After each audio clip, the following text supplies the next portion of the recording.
Hi, I'm Kimberly Klein, author and intuitive counselor. Welcome to the first episode of my new Seeds of Wisdom podcast series.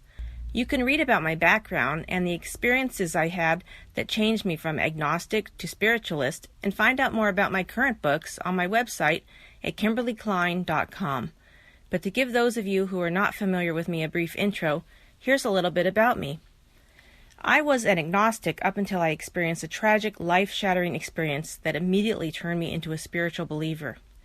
Near Christmas 2007, my daughter Talia and her father were killed when their plane crashed into a volcano in Panama when she was just 13. From the moment I knew for a fact that she was gone, I started to receive messages from her, both physical touches I felt on my body, as well as verbal communications that let me know that there was, for a fact, no death. My mission from that moment on was to be in contact with Talia in the spirit world as often and as clearly as I could be, whether through my own abilities or from others. So, from the time of her transition onward, I learned from as many means as possible everything I could about the spirit world, what it was like, how to communicate with your past loved ones, and how to visit that realm, as well as how to access our true authentic self, our soul, to know what we really want and need for our life and in our life. Along my adventures of learning and experiencing, I studied different modes of healing and meditations, as well as read and learned from various informational sources and courses, such as Kabbalah, the Course in Miracles, the Essenes, and more. I could not get enough information. And now, here I am, ready to share all of this amazing knowledge I learned and incorporated into my own life over the years with anyone that wants to listen to and learn and to experience the vast beauty of the reality of the spiritual. Over the years, I've been asked hundreds of questions about God, the afterlife, judgment, meditation, the soul, instincts, spirit communications, the difference between religion and spirituality, and more, by people that truly want answers to their questions, but who previously were not able to get clear answers from the people they had asked, or read, or listened to, or watched, or they have not known anyone to ask, or where to look for answers, or they did not feel comfortable asking other people until they read my books or they met me at an event or emailed me questions in confidence. So I decided that I would answer all of these questions using this podcast format. Anyone can submit questions to me via the Contact Me form on my website, KimberlyKlein.com, and I will either answer your question in a future podcast or email you back with my best answer. Sometimes the podcast will be just me speaking, or sometimes I'll have guests on the show, or guests via the telephone. You never know until you tune in. So that was a little information about my background and what brought me to where I am today. So let's get started talking about our first subject. So today I want to talk about meditation. Why do people meditate? People meditate for a lot of reasons. Some people meditate to be relieved of stress. Meditation is a way of silencing your mind, relaxing your body, giving your body and your mind time to purge thoughts, emotions, feelings, stress from it without having outside interference. Some people meditate to open up the channels to spiritual communications, to warnings from the universe, to be able to be in touch with their soul and to know what their soul wants for their life, for self-knowledge. There's a lot of reasons people meditate. And depending on the type of meditation that you practice, the background of that meditation has their own theories and reasons for meditating itself. For instance, Transcendental Meditation, TM for short, comes from the Ayurvedic tradition, and it is used to digest your emotions and your thoughts and your feelings. Once you are able to process old feelings and things that have happened to you in your life, it frees you up. It frees your mind, your body, your soul, your spirit up to new experiences and to happier experiences and to more creative thought processes. So since I touched on TM already, I'll talk about it a little bit. TM, Transcendental Meditation, is a very simple meditation to learn and to practice. As far as I'm concerned, it's the easiest meditation there is. I've tried so many different types of meditations, and it is by far the simplest, no-brainer meditation with the least requirements of time that there is. It is simple to learn, and it's simple to do. You have to learn from an experienced professional TM teacher. That's one thing you do have to do. But what happens is you get a mantra. A mantra is a word that really has no meaning.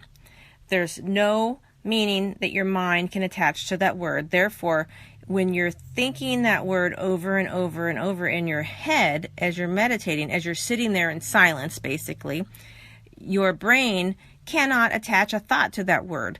And so you're not really concentrating on anything. You're keeping your brain active and busy and distracted from concentrating on all other thoughts. And so while your brain is busy thinking about basically nothing, your emotions and your feelings and the stress in your body and whatever else is going on has the ability to bubble up and process, and they call it digest, and get out of there. And so the mantra, the meaningless word, is a distractor. It keeps your brain busy in order for the benefits of the meditation to work. Quite simple. 20 minutes twice a day. It's amazing how easy it is. With that, I'll move into another type of meditation called mindfulness. And that is basically sitting there being mindful of your thoughts. Now, for me, that is extremely difficult because if I'm mindful that a thought is coming in and thoughts going out, I'm thinking of those thoughts. Now, I don't want to be thinking of those thoughts. I want to be clearing my mind so that I can get whatever benefits of my meditation there are to get. Also, when I'm meditating, I kind of want to go somewhere. Like if I am sitting there thinking of nothing and my mind is clear, I really want to feel my body moving somewhere. I want to feel my spirit floating. I want to see something in my mind. I want to feel a communication. I want to feel like I went out into space somewhere. I really want to experience something spiritual. That's just me. So being mindful of my thoughts keeps me in one spot, and I don't really care for that. Now that brings me to a third type of meditation, visualization. Visualization to me is really cool. Now, when I do that, I'm usually led through a visualization by somebody who's doing the leading in a group meditation or some sort of a hypnotherapy or something like that. And I love this type of meditation. Not always, but sometimes. And when I do it, I love it because I'm taken on a journey and I can follow where they're taking me and my spirit is going places. And as we get going further through the clouds or along the meadow or down the path or sitting on the beach, my mind is truly picturing this. And I'm not talking about watching it on a movie screen. I mean truly experiencing it, envisioning, not visualizing, but envisioning. So that's living it versus watching it from the outside. So as I'm experiencing it, all of a sudden my body starts to feel it, and then my soul just sort of takes off and does what it's going to do. And that to me is the greatest feeling and experience ever, because I don't know what's going to happen. And then I will have interesting journeys, and maybe I will continue on the visualized path, or maybe I'll experience something completely different. But whatever it is, I love visualized meditations. I think they're beautiful, and I love the feeling my body has with them because I feel shifts. I feel something in my body, like my soul lifting up, or I'm feeling heavy and I'm digging down into the ground, or it feels unbalanced. I just know something's going on because I feel it in my body itself. It's not in my mind.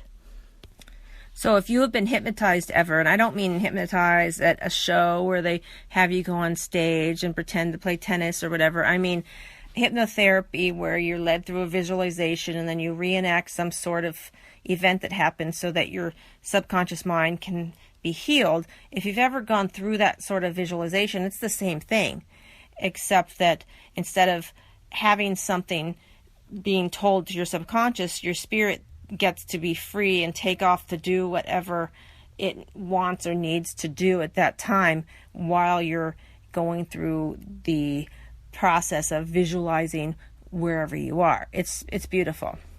Now, going back to the purpose of meditation, it's to open up your creative channels, be aware of the spirit communications and the warnings from the universe, things like that. Now, wouldn't it be great if you can have all of that communications and warnings and creativity all the time, not just in spurts, not just when you're actually meditating? But you can, because what you can learn to do is to live in a walking meditation. Now, a walking meditation is basically a living meditation. It's being in a state that you're open to receiving at all times. Now, basically, there's a couple ways you go about doing this. One is you need to slow down. Slow down your pace with your body, slow down your walk, and you need to slow down your mind. So to slow down your walk, that's pretty simple. Just whatever pace you're walking, slow it down by half. Just really concentrate on taking purposeful steps. Now, when you do this, concentrate on lifting your foot and taking a step. At the same time, you want to slow down your thoughts. So your thoughts will automatically slow down when you're thinking about slowing down your pace. But to also do this better, you want to open up your vision. So instead of focusing straight, people do this a lot when they walk, when they talk, when they drive. They're looking straight and they're focusing in on something. You want to open up your vision. You want to open your eyes so that you're seeing a wide picture, a wide angle. It's called wide angle vision, so that you're not just staring in front of you, but you get the whole picture from the periphery all the way in front, that whole 180 degrees of a picture you can see. Now, you're not seeing everything perfectly clear, but you can tell if something on the sides are moving, and you can tell if something's going on in front at the same time. So that we call wide angle vision. Now, if you're walking slower and you're walking with wide angle vision, after a little bit, not that long, maybe 10, 15 paces, your body will trigger itself, your mind will trigger itself, and your brain waves will change. They'll change from the beta, which is what everybody's in on a normal, everyday state of being, into an alpha, which is where you want to be. The alpha brainwave is where you want to be because it is where you are receptive to the communications of the universe, to the spirits, and you're just more open to what is going on around you. Now, I'm not a scientist, but there are a lot of studies that have been done, and you can look them up, either Google it, library, whatever.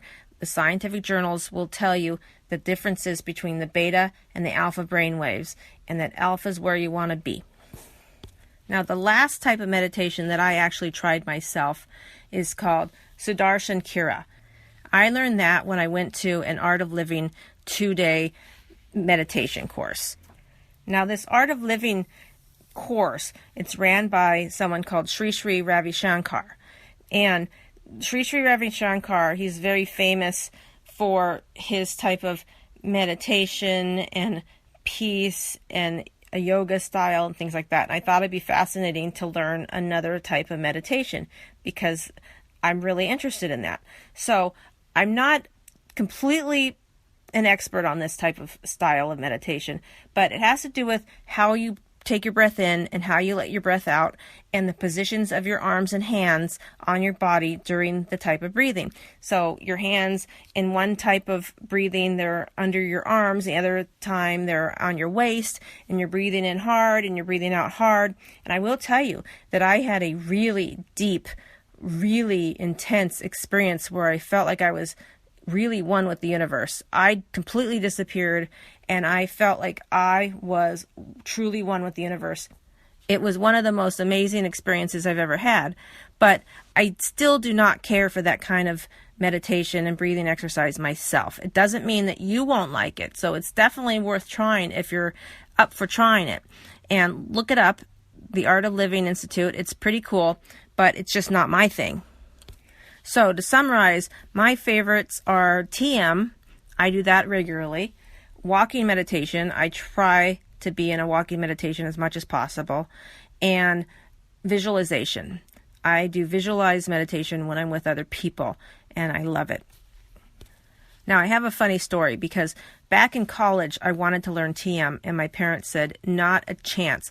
They were under the impression that TM was a hippie kind of thing and that everyone was on drugs, and little did they know it's exactly the opposite. The Center for Transcendental Meditation, I believe, is based out of the Maharishi University.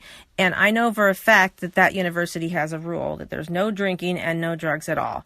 And I think when I learned TM, I was told that there's no drugs allowed. So my parents were absolutely wrong. But besides the fact, I don't think I was ready to meditate back in college. And if I would have learned to meditate back then, I probably would have quit and not taken it up again. And that would have been a shame because now I love to meditate and I reap the benefits, and I think that everybody should benefit from that. And one more little story. My friend that learned to meditate doing TM back in college, that is the one who I found out about it from, she recently told me the reason she learned to meditate was she wanted to get more control of her life, and she felt superior, which is so funny because now she understands that meditation is basically letting go of your control in order for the universal messages to get to you so that you can be in touch with your true authentic self, so that any warnings or spirit communications can get to you, that your mind is not in control, but your soul is. And so it's the exact opposite reason that she actually started to meditate. And the superiority thing is completely wrong too, because as you break down your barriers and become more spiritual, your ego slowly gets put in the background where it should be, and your heart rules. But at the time, when you're in college, you don't really understand all of this stuff. It takes a lifetime to learn these lessons. So that's all I have for meditation right now. But if I said anything that's not exactly correct, feel free to write in and let me know. I've just experienced some things myself, and I wanted to let you know what they were and what I thought about them and explain how certain types of meditation work according to my understanding. And hopefully the little bit of information I was able to give to you will help you out someday. Thank you for listening, and until next time.